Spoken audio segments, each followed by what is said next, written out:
Jom kita dengar dia punya speaker padu tak padu. Tapi sebelum tu kita nak connect dengan phone dulu.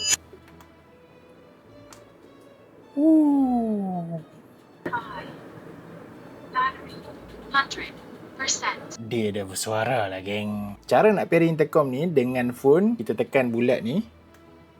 Start pairing. Dia akan cakap start pairing. Lepas tu dekat Bluetooth setting, dia ada Max Runon D10. Kita tekan. Device 1 connected. Dah connected. So untuk intercom ni dia ada apps. Nanti next video kita share. Sebelum tu jom kita dengar lagu padu tak padu. So aku buka app Suria.